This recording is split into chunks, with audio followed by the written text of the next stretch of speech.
Madame Brunet, bonjour et, Bonjour. et merci de vous prêter à ce petit exercice donc de présentation de votre livre. Alors, c'est partie des 4 livres qui ont été retenus pour être mis en lecture auprès des élèves, des professeurs de notre jury. Vous avez travaillé, si les informations sont exactes, au sein d'organismes qui s'occupaient de la jeunesse en difficulté.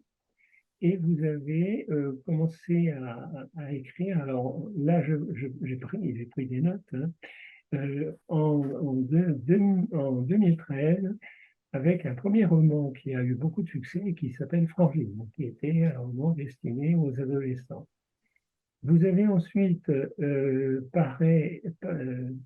publié, écrit L'été circulaire, qui vous a valu le Grand Prix de la littérature policière.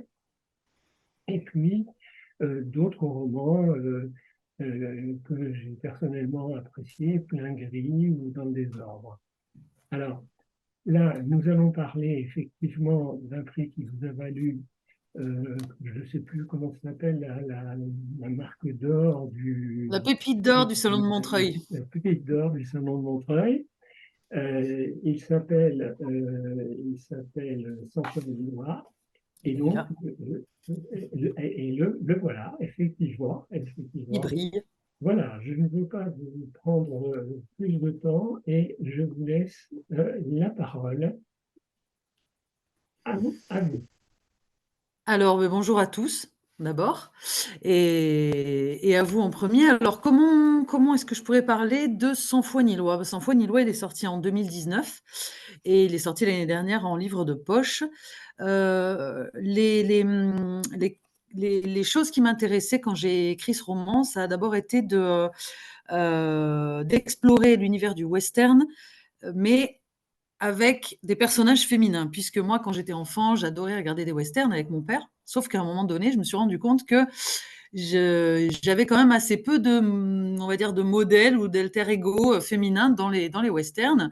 Elles étaient souvent cantonnées à des rôles bien précis, qui n'étaient pas forcément des rôles auxquels on avait toujours envie de s'identifier. Et du coup, j'ai eu vraiment envie de créer un personnage de femme qui dépote, qui soit vraiment un peu badass, on va dire, hein, qui envoie du lourd. Donc, j'ai créé le personnage d'Abigail Stenson.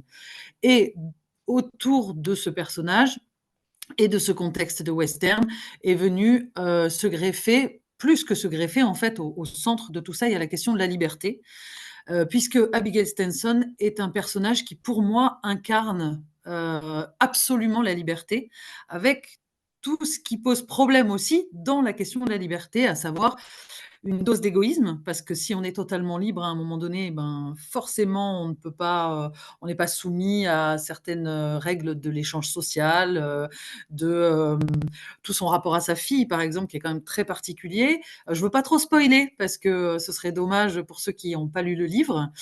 Mais voilà, donc la question de la liberté et de ses corollaires, qui est vraiment au centre de l'écriture de ce roman.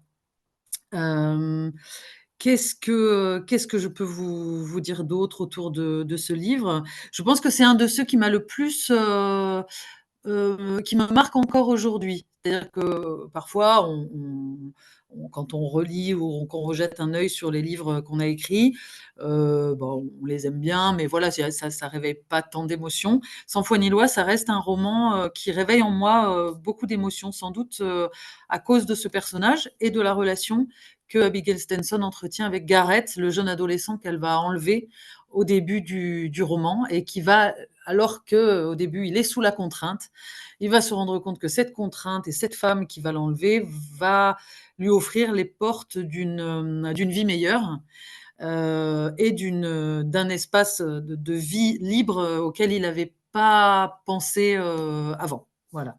Et auquel il n'aurait peut-être jamais pensé sans cette rencontre brutale, certes, mais très belle et très riche. Bien, ben, vous avez été très très précis. Il vous reste un petit peu de temps, il vous reste environ une minute.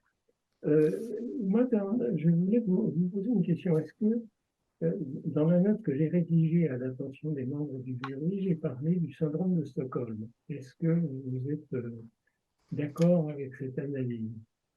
Alors moi, je parle pas de syndrome de Stockholm parce que pour moi, le syndrome de Stockholm, c'est, on se retrouve, prisonnier de quelqu'un qui nous fait pas du bien et on se met à l'aimer. Or, pour moi, Abigail Stenson fait du bien à Gareth Ah, et dès la première, scène à l'auberge où elle se rend compte que, qu'il est frappé par son père, elle manifeste de la révolte face à sa situation et on sent dès ce moment-là qu'il est pas mécontent en fait de suivre cette femme et qu'elle va lui offrir, en plus de la liberté, beaucoup de soutien. donc, merci encore. Ben, merci à vous.